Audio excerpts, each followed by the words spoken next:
Hi everyone, it's Sherry Chaney Jones, president and founder of Measurement Resources, CO.com, and author of the award-winning book, Impact and Excellence, Data-Driven Strategies to Align Mission, Culture, and Performance in Nonprofit and Government Organizations. I am so excited that you're here. If you've been following along, I've been training on the 6 skills mastered by all high-achieving social sector leaders, and these skills help them attract all the resources they need to take their mission to the next level. And I'm so glad that you're here because of your desire to advance your leadership and take your organization to the next level, take your mission to the next level. So again, what we've been reviewing is that high-achieving social sector leaders have mastered their ability to pioneer, they've mastered their ability to partner, they've mastered their ability to plan, they've mastered their ability to pivot, they've mastered their ability to prove, and most importantly, they've mastered their ability to persist.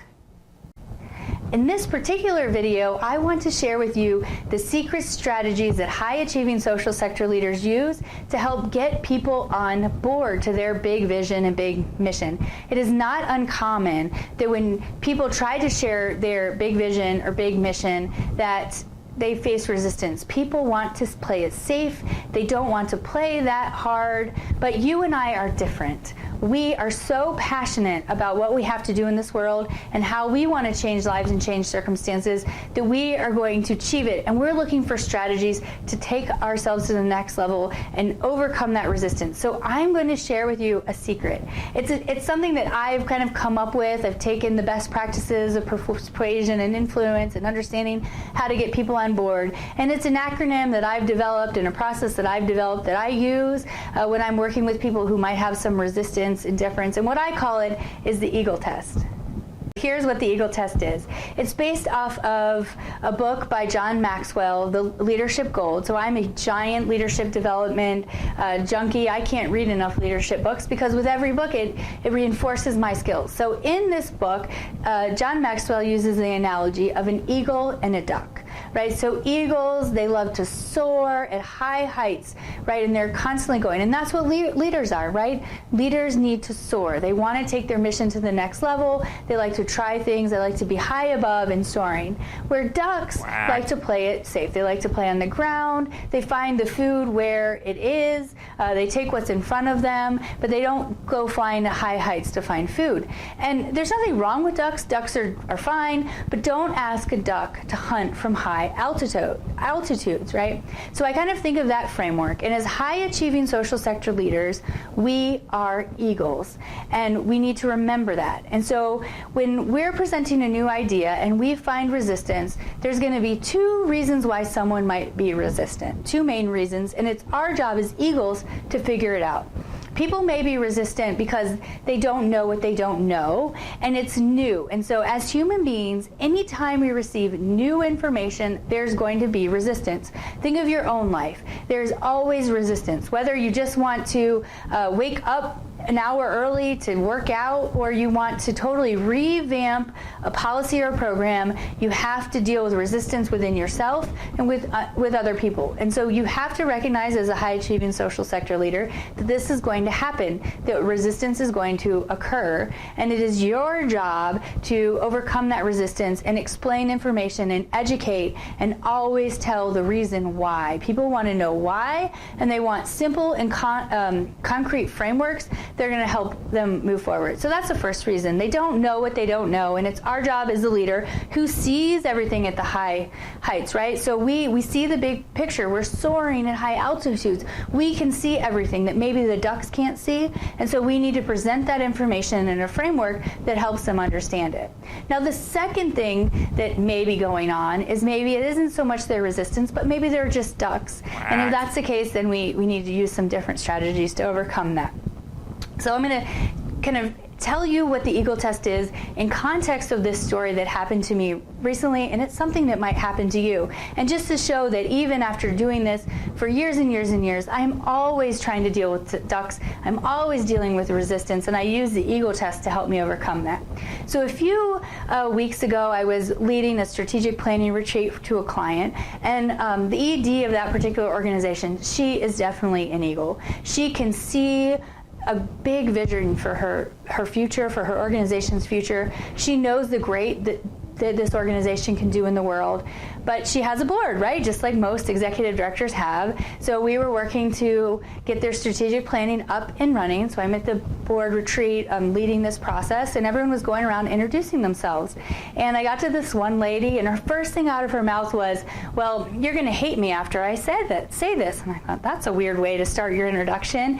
And then she proceeds to tell me that she voted no against the strategic planning process, and that the words data-driven just drive her crazy, and strategic plans are pointless, and this organization was doing great work, and why, fix what isn't broken, and everybody always wants to do more when, they were doing things just fine. So in this conversation that we were having, I quickly had to say, okay, I need to do something with this. And so I employed the Eagle test. So here's the Eagle test, and I'm going to teach you how to use it and how I use it in this situation. Okay, so the first step in the Eagle test is to engage. You have to engage the duck or the person who's having resistance into the process, ask them questions, get them involved in decision making. So in the particular case study or example that I'm sharing with you today, is instead of feeling defensive, right, it would be very easy for me to be like, who is this woman? What do you mean she voted no against me, right? I mean, that was my natural probably internal reaction, but I had to be an eagle. I had to engage her in the process. So I started asking her more questions, and during these questions, and I smiled and I was happy, and I learned that in the past she'd been in a corporate setting where data-driven was a bad thing. It really kind of dampened morale and created problems and made a lot of cuts. So that word for her created a lot of resistance. I also learned that she had been in environments where strategic plans didn't mean anything. It was just kind of a waste of money because they engaged this activity, but they never saw any change or any difference. So that helped me know, okay, well, some part of this is she doesn't know what she doesn't know. So it's not all that she's a duck. She just heard words or heard information that naturally put up resistance, and it's my job as a high-achieving social sector leader to get her on board, to get her to see this information in a different way. So that's how I engaged her. The next step in the Eagles test is to arrange, right? Like once I said is that people might be afraid of or resist things that they don't know. So we need to arrange our information in a way that gets them to understand. Make it simple for them. Give them a process that they can see. So one of the things that I did to arrange the information for her is that I figured out her why. So again, I'm engaging her in the process, and I'm asking her, well, why do you engage in this organization? Why are you on the board? What do you hope this organization can achieve? So now I understand more about her, and now I can arrange the information, arrange why the data-driven planning and why the strategic planning is going to help them better achieve those whys. And maybe for her it wasn't so much take the organization to the next level, but it was just to achieve those whys, to get them there. So that's how I arrange the information.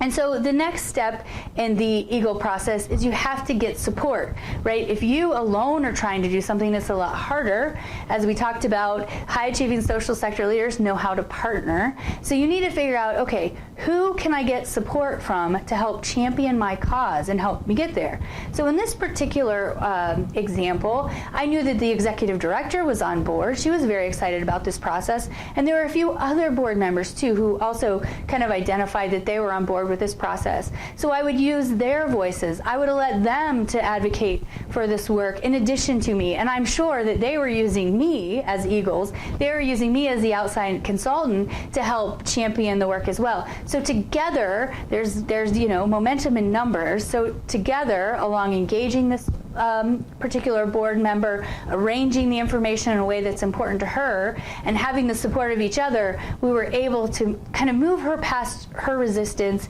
so she wasn't kind of blocking the process. And actually it was amazing by the end. She was very engaged and giving great ideas, and I think she saw where we could go in the future.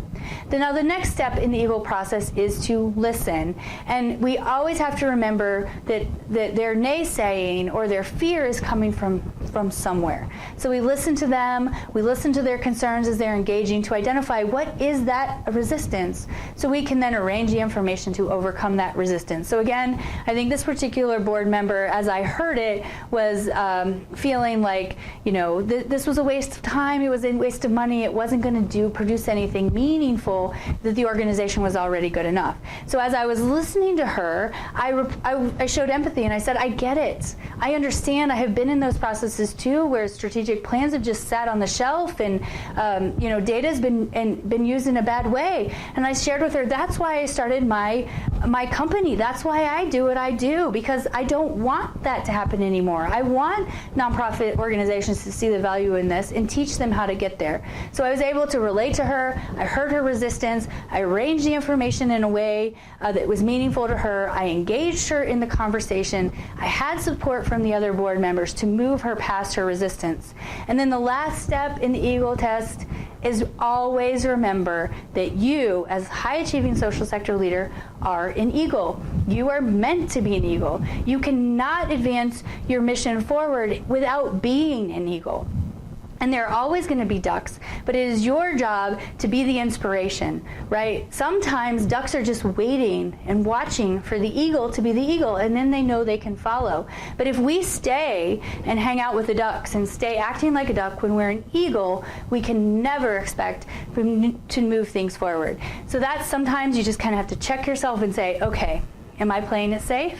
Am I being a duck? And no matter where you are in the organization, even if it feels like you can't move the needle, always be an eagle. Always be an eagle. Even when I was a junior associate or working with people much senior than me or much higher level than me, I always said, it is your job, Sherry, to be an eagle. And so therefore I would ask the questions, take the next step, cast the vision to become an eagle. So there's the Eagle test.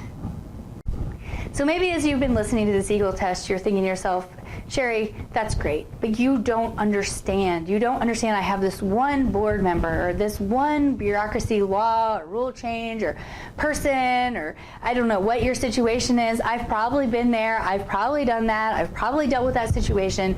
But you have to remember that you are an eagle, that you have a big vision and a big mission, and that it's your job to do this, right? So implement the Eagle test, refine and hone your skills, and you can do it. You can get there. Kind of a story about me is when I started my company, I did it because I saw a need and I knew that there was a message that I had to share, that I had to help organizations become more high achieving and high performing. But I didn't know how I was going to get there at the time. I just knew that's what I had to do. And then when I figured out I had to write a book, I knew absolutely nothing about writing a book, but I had to figure it out. And I didn't stay a duck. Of course, I had people who were like, who do you think you are, and you're crazy. But I always remembered that I had a big vision to play, and so you need to. You will find resistance, but you need to just take the first step and continue to always be an eagle. Remember, high-achieving social sector leaders persist. They're honing their partnering skills, they're honing their pioneering skills, they're honing their proving skills, and they're persisting to get it done.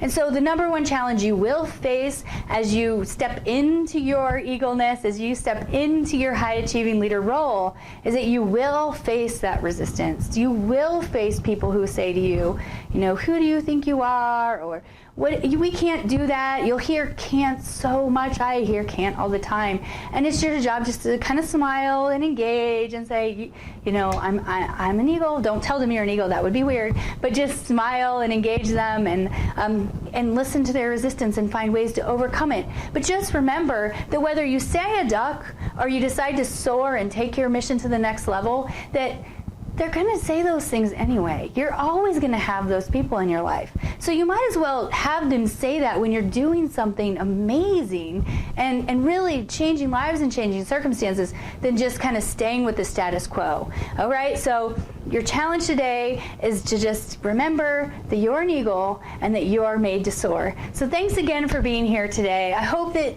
this Eagle test has really shifted things for you. It's been a great tool to help you deal with resistance and maybe not be afraid of that resistance that you may face, and realize that you can overcome it, and you've got some tools and strategies that will help you overcome it. And so I'd love to hear from you. I would love for you to give me some examples or some feedback about this training and how it's helped you.